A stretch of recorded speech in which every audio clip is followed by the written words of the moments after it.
conviction est que pour épargner sans douleur, lorsque l'on est dépensier, eh bien, c'est de transformer cette expérience en une expérience motivante et concrète. Pour cela, je vais vous proposer un cheminement en 5 étapes.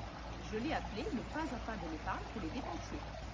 La première étape, c'est déjà de vous familiariser avec vos dépenses.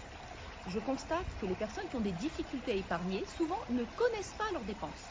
Donc je vais vous proposer tout simplement de lister toutes vos dépenses incompressibles, c'est-à-dire vos charges fixes, votre loyer, votre remboursement d'emprunt, vos assurances, votre forfait téléphonique, l'école des enfants. Vous en faites la somme. En face, vous allez mettre vos revenus. Puis, vous allez soustraire de vos revenus ces charges fixes et vous allez ainsi obtenir le reste à vivre. Le reste à vivre, ce sont toutes vos dépenses courantes, mais dedans s'y cache également votre capacité d'épargne. La deuxième étape consiste à identifier un projet et l'effort financier à fournir pour le concrétiser. Je vais donc vous demander de choisir un projet qui vous est cher, comme par exemple constituer une épargne pour vos enfants ou un capital pour votre retraite, avec un horizon d'au moins 5 ans. Seul ou accompagné, vous allez déterminer l'effort financier à fournir, l'effort d'épargne. Et je vais vous demander de choisir quel effort soutenable pour vous êtes prêt à amorcer pour cette épargne.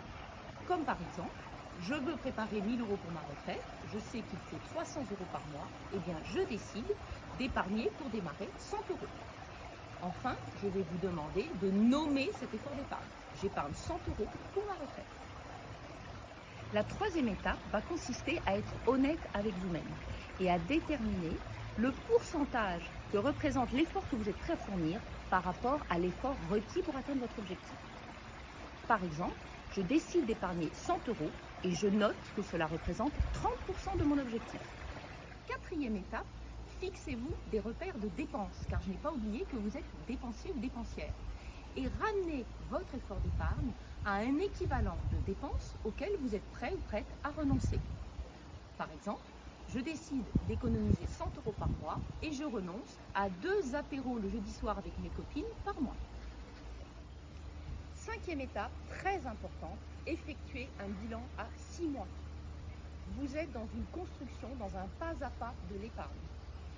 Pendant ce bilan, vous allez noter plusieurs choses. Premièrement, le niveau d'épargne auquel vous êtes arrivé. Deuxièmement, si cela vous rend fier, si vous avez rencontré des difficultés. Ainsi, vous pourrez travailler sur ce sujet. Pour conclure, j'espère vous avoir convaincu que l'épargne est une expérience à vivre qui, si vous atteignez votre objectif, je pense, vous comblera de fierté.